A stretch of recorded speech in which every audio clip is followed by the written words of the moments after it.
that don't know me, I'm Kathy Keller. I've helped with Bermuda College quite a bit.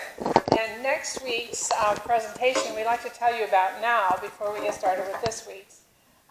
It is being presented by Emma Paugh and Ashley Conley. Emma is our healthcare administrator for all of our healthcare services, Batangas, the health center, Greystone, catered living, enhanced living if we still have some of those.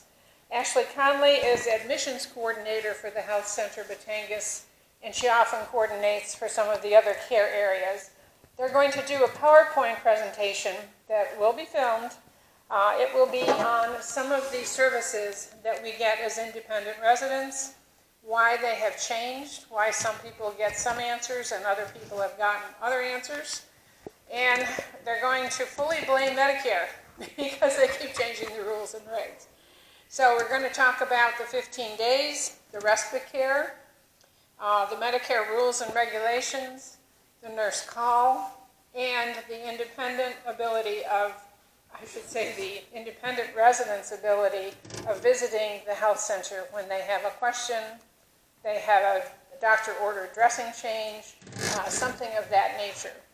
And some of those things, of course, got suspended because of COVID, and I'm hoping that we don't have to suspend anything else because of COVID. So please come next week, get your questions answered, or watch it on the portal. Thank you very much.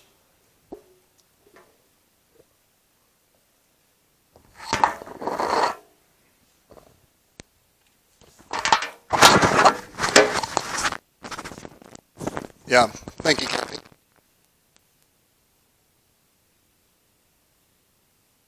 Dr.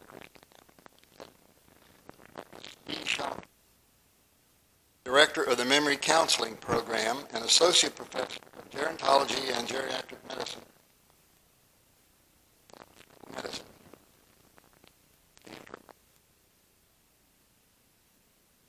In Rehabilitation Psychology.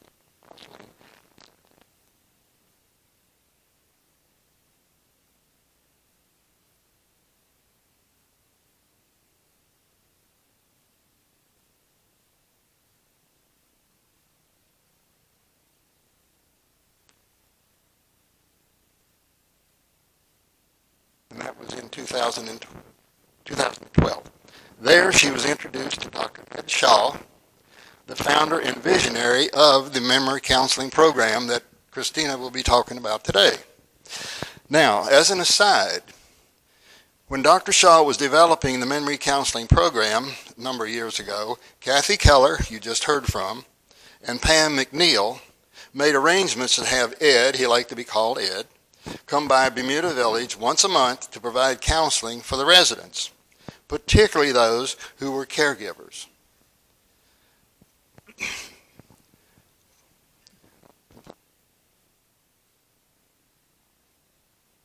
Okay, particularly those caregivers. He was a great asset for a number of caregivers, including yours truly here. So Christina says she's committed to sustaining and expanding the mission of Memory Counseling Program to provide direct care, education, outreach, research, to support the dignity and purpose of people living with dementia and the people who love and care for them.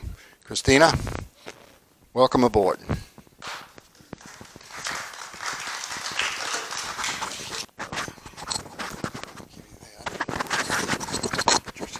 Sure, I can just hold it.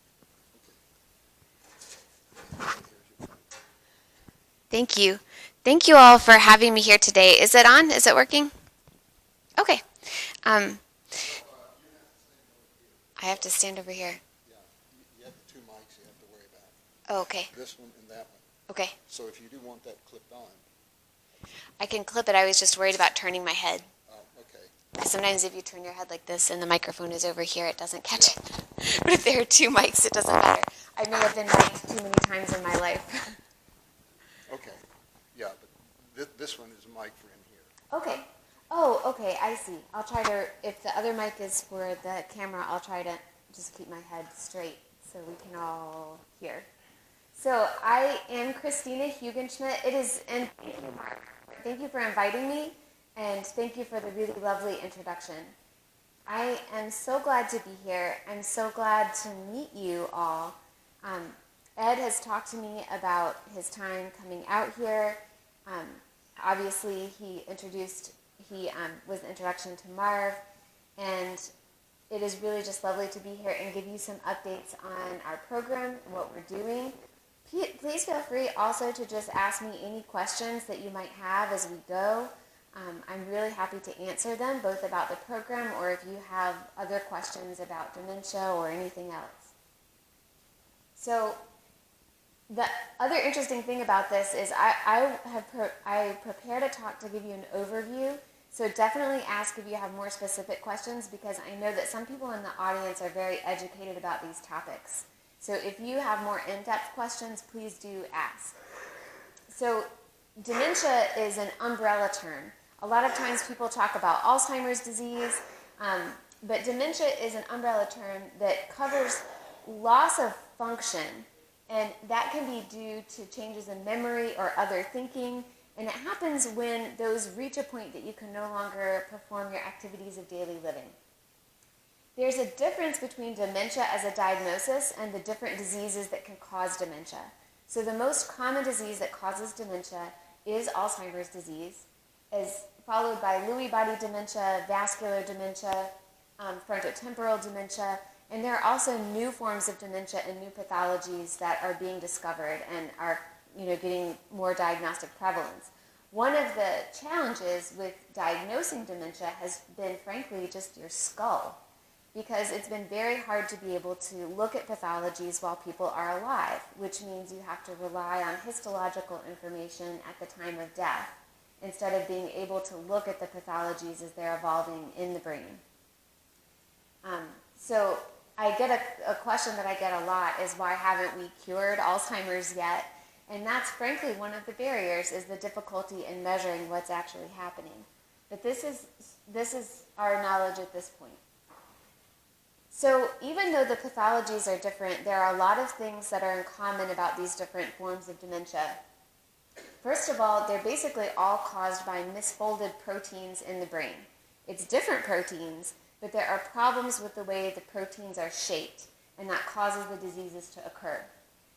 Another thing that we're learning is that a lot of times clinical symptoms seem to arise after you get 2 hits. So we used to think that there was one pathology that led to each disease. You had one disease and that led to dementia. You might have another disease that was one kind of protein in the brain and that led to dementia. I think this is similar also to how we used to think about genetics, that there was one gene that controlled it all, and if you found the magic gene, you could solve the problem. What we're learning now is that usually by the time you're showing symptoms of memory loss, your brain is pretty tough, and you usually have more than one disease process going on. There's usually one that's dominant, but there's usually at least 2 going on. So you might have amyloid protein and tau protein. You might have amyloid protein, tau protein, and vascular disease. You might have alpha-synuclein and vascular disease. But a lot of times you'll actually have more than one pathology happening by the time somebody's showing symptoms in their cognitive changes. Aging is a common risk factor for all of these different forms of dementia, even the early onset forms. The earliest onset forms are still in your 40s. These aren't childhood diseases that we're talking about. And that's always an interesting thing to have in mind, is what processes that are innate to the general processes of aging might be contributing to risk for these, as we start to think about how do you treat them or where we might find a cure. Genetics are often a risk factor for different forms of dementia, but it's very rare that dementia is monogenic, meaning that something like Huntington's disease, where you have one copy of the gene and you're absolutely going to get the disease 100%, and you even might know what age you're going to get it. There are some forms of dementia that work that way, but most forms of dementia, genes are just a risk factor, and they're interacting with other things in the environment.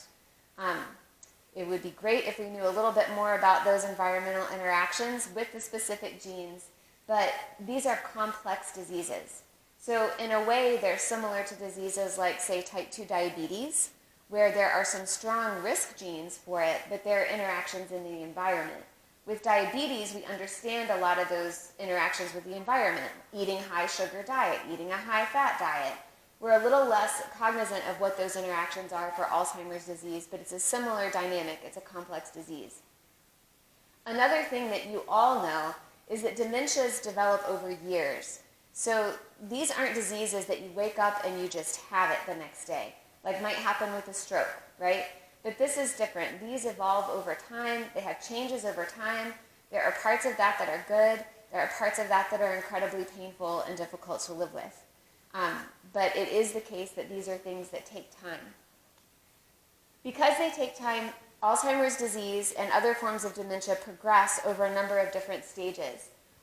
One of the big pieces of progress that we've made in our understanding of the disease has come from our ability to measure at least one of the proteins, which is beta amyloid, in living people. And what this has allowed us to see is that the accumulation of at least that misfolded protein begins up to 20 years prior to the onset of clinical symptoms. So for example, Alzheimer's disease runs in my family. I know that my mother has beta amyloid in her brain right now because she's taken part of one of our research studies. Odds are at the age of 44, I'm probably accumulating beta amyloid right now too, given this progression. So this is a very long lead-in for some of these diseases, and a lot of time is spent preclinical symptoms. This gives a lot of window of opportunity for interventions, but again, there's still a lot that we don't understand about what's happening during those preclinical phases. Then a lot of times people have what's called mild cognitive impairment. Mild cognitive impairment means you're still able to perform most of your activities of daily living, all of them in fact. You can usually still drive your car, you're usually still living independently, but you're starting to have slips of memory that can impact some more complex things that you do during the day, like maybe you're starting to have more challenges managing finances, or you may begin to have some problems with language or remembering appointments. And not just every once in a while, but more consistently in a pattern that's problematic. From there you progress to mild dementia. And in this stage, you're starting to have more functions of daily living where it can be difficult to do them by yourself. At this point, usually your spouse or a family members are starting to kind of step in and help you with more tasks. And dementia will continue to progress, basically to get more interfering with your ability to care for yourself, as you all know, until you reach the end stages. Symptoms of Alzheimer's disease and other dementias, the ones that we tend to focus on are the cognitive symptoms. And people usually think of dementia as specifically affecting memory. But anybody in this room who has lived with someone who has dementia knows that that is just the tip of the iceberg. It's also often not the very first symptom that you see. I've had multiple people that have come in and they've been given a diagnosis of adult onset ADHD because they're having problems in their attention.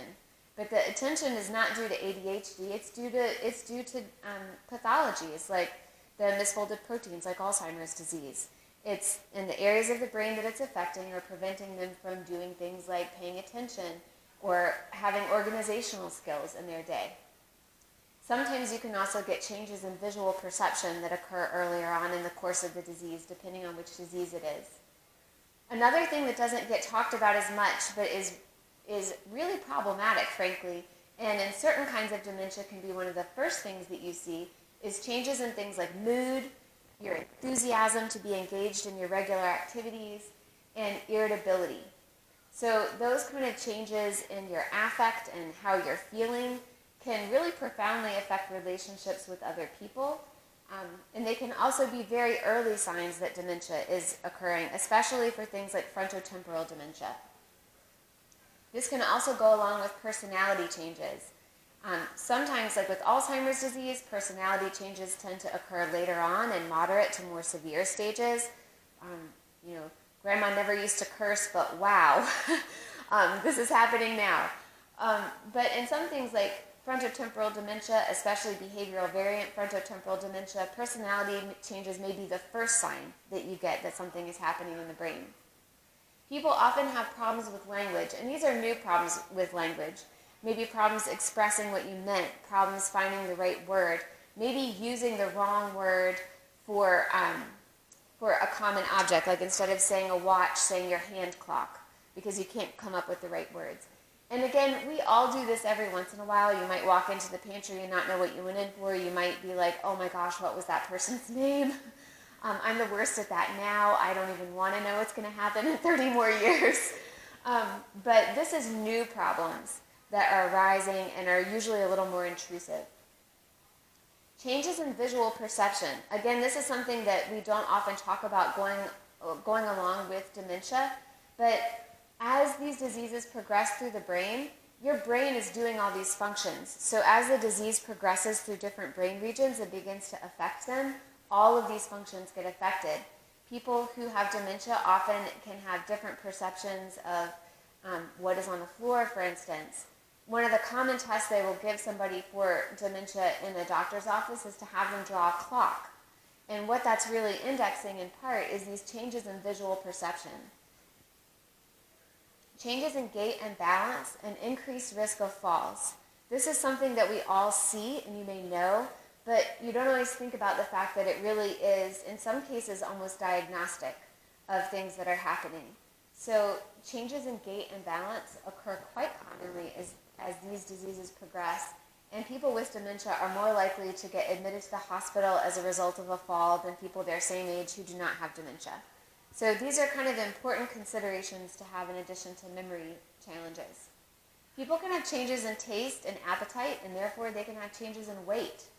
And this to me is very interesting. And in fact, there's an article from the 1950s on Alzheimer's disease, and it talks about weight loss as being unintentional weight loss being diagnostic for the disease. Because of course at that time point they had absolutely no way of seeing what was happening in the brain. But unintentional weight loss was used as a way to differentiate Alzheimer's disease from other forms of dementia, which is interesting. People also will often report changes like a greater craving for sweets at certain points during disease progress, or that somebody used to always like a food and now they don't like it anymore.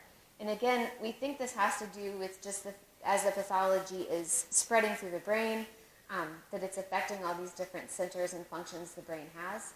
There are also links between insulin resistance in the brain and Alzheimer's disease, though, and that may be a contributory factor to the specific aspect of weight loss in Alzheimer's disease. Altered sleep and wake patterns. And again, if you've lived with someone with dementia, you know this. This can be extremely disruptive, not only for the person themselves, but for the person who's trying to care for them and is not getting the rest that they need at night, because the person may be flipping night and day, or may be waking up at 3 in the morning and getting dressed to go to work, or may simply be unable to fall asleep. Hallucinations and delusions are something that occur commonly in all of these dementias, although they can occur at different times. So again, in Alzheimer's disease, hallucinations and delusions commonly occur later on in the disease, and they're not always bad. I used to care for a woman who would tell me about all the photographs of her family that she saw in front of her, and she would run through them and explain them all to me. It gave her a lot of comfort. She felt like her family was there with her. I couldn't see them, but that was fine. It was comforting to her, and that was great. Sometimes it's not comforting hallucinations and delusions. It can be quite problematic, for instance, if a spouse thinks that you're cheating on them or something like that. It can really be disruptive. Hallucinations and delusions tend to occur earlier in other forms of dementia, like Lewy body dementia, for instance. Hallucinations or delusions may occur very early, and also frontotemporal dementia. Those are symptoms that can occur earlier in the disease course. But it is interesting that all of these things, it is not uncommon for any of these to occur in any of the form of dementias. It may occur at a different time, it may occur with different intensity, but these are common things that can happen with dementia. And aggression. Again, some people never experience aggression, especially with Alzheimer's disease, but there are some forms of dementia where aggression can be a very prominent symptom, like frontotemporal or Lewy body dementia. In those cases, there are often safety issues for caregivers, which is something that you might not think about, but you would be surprised at the number of people where we are asking them things like, do you have a gun in the house? Do you have the knives locked up? Because they have a form of dementia that's really increasing aggression, maybe delusions of infidelity, and that can be a very dangerous situation for a caregiver. Caring for people with dementia, I think I don't even have to say the title of this slide at this point. First of all, you probably already know it, but also with that list of symptoms that can occur, care for people with dementia is incredibly demanding. It's also very common. So all the facts and figures that I'm going to give you in the next few slides are from the Alzheimer's Association. Every year they produce a really amazing document called the Alzheimer's Disease Facts and Figures. And they pull together just an amazing amount of information about progress in understanding the disease, but also aspects of caregiving, community resources, issues specific for women, all kinds of things get folded into this report. Informal caregiving is the most common way that caregiving is provided. Most people with dementia require more than one informal caregiver. This is really, we talk about the disease in terms of the brain, but it's really a disease of the family and family systems, because everyone in the family is impacted by the caregiving that needs to happen as dementia progresses. The total lifetime cost of care for someone with dementia is estimated at over $300,000. And current estimates can underestimate this because they may not fully account for things like if you have a working daughter who's trying to care for a parent, time lost at work and things like that is not always factored into these models and these estimates. Who are the caregivers? So the preponderance of people who are caregivers are women. An interesting fact with Alzheimer's disease, and I commented to Marv about the high number of men who are here today, and congratulations to you all. You probably know that women tend to have a longer lifespan than men. So because these diseases are highly correlated with aging, there tends to be a higher number of women experiencing dementia at any given time than men, because they make up a higher proportion of the population. There also may be some sex-specific risk factors for dementia, and that's an active area of investigation. At the same time, women are also most commonly the caregivers of people for dementia. So there are a lot of issues that can arise around this, like for instance the situation that I mentioned of, say, someone with frontotemporal dementia which is a more common diagnosis in men, becoming aggressive with a wife, having delusions of infidelity, and needing to be concerned about a gun in the house. That is an issue that can be more specific to women. About half of caregivers are providing assistance to a parent or an in-law who has dementia. And most caregivers live with the person in the community with the person that they're caring for. So I think a lot of times when we think of dementia, we think of putting people in nursing homes, but to be honest, that isn't the situation that most people are in, and most of you probably know that. Even here, people who are caring for a spouse with dementia, you're living with that person probably for most of the time you're caring for them. There often does come a point where you are no longer able to do that, and they may move to nursing care, but for much of the time, people are living with their families. Dementia caregiving is actually more demanding than some other forms of caregiving. For instance, caregiving for someone who has a diagnosis of cancer or caregiving for a child with a disability. And part of this has to do with the physical burdens involved with the progressive loss of function that occurs over 5 to 20 years with Alzheimer's disease. So you can see here percentages of caregivers of people with Alzheimer's disease or other dementias compared to caregivers of older adults generally.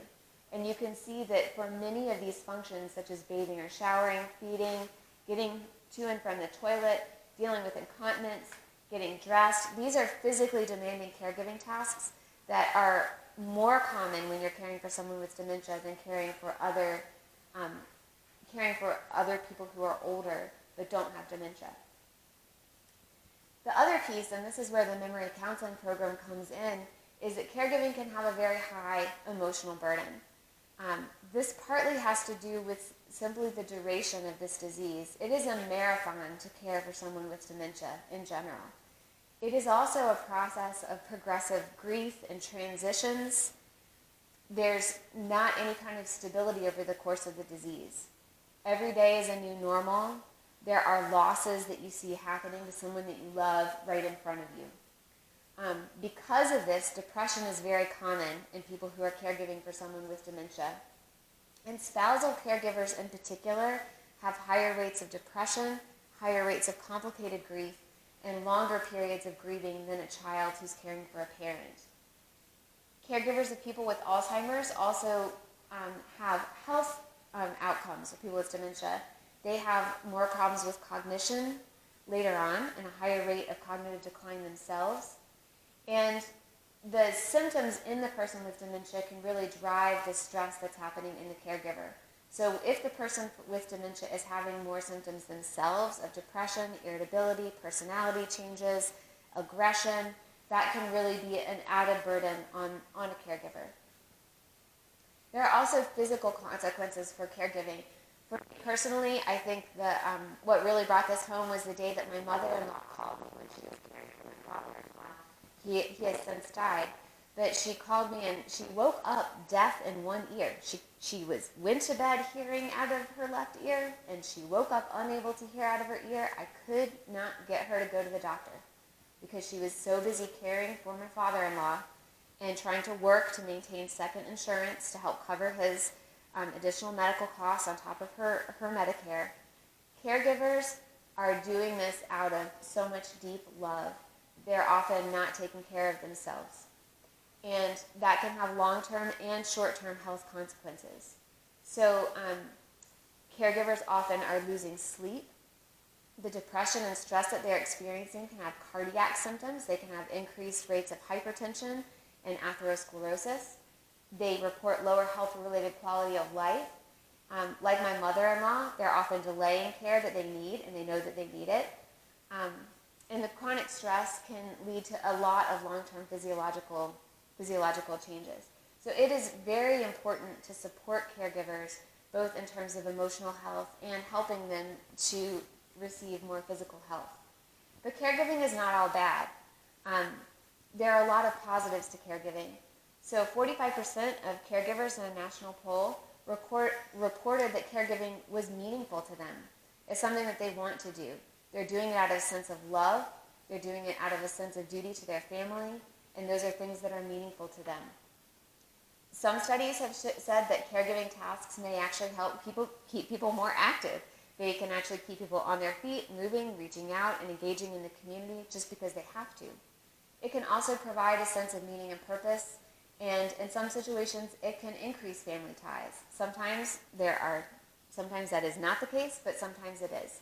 So dementia caregiving is not all bad, even though it can be stressful, and it can have deleterious long-term effects.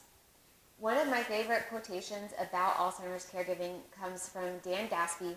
This is something that he said extemporaneously in a talk that he was giving at Wake Forest, so it's not a direct quote, but he cared for his wife, Bea Smith, who was known as the quote-unquote Black Martha Stewart, just a lovely human being who got a very devastating form of early onset Alzheimer's disease, similar, I think, to how Rebecca Shaw, Ed's wife, had a very early and very rapid progression that was just devastating. And Dan said that caring for someone with Alzheimer's disease is trying to protect someone else's dignity while preserving your own sanity. And to me, that was one of the best descriptions that I've ever heard, because that is really what you're trying to do as a caregiver. And there are a lot of different kinds of support that can be provided to caregivers to help them find that balance, to help them protect the dignity of the person that they love, and also help them to preserve their own sanity so they can come out the other end of it. We provide services that are listed here at the MCP. We provide psychoeducational approaches, counseling, psychotherapeutic approaches, and support groups. And caring for the caregiver is very important. I've got the picture of the oxygen masks here because this is obviously put the oxygen mask on yourself so that you can help the people sitting next to you. And work on supporting caregivers there is scientific research on this. This is a relatively emerging field. It hasn't received a lot of funding in the past. With the new emphasis on Alzheimer's research funding through the NIH that's been partly motivated by advocacy work from the Alzheimer's Association, there's starting to be more funding for this work, which is really important. But scientific approaches have shown that caregiver support is helpful. It can be effective in reducing depression. It can be effective in reducing stress. It can be effective in reducing hypertension. And there are certain components that seem to be most beneficial. it's generally successful in improving outcomes like I said, depression and stress. Another thing that's interesting, and I highlighted at the bottom, while scientific efficacy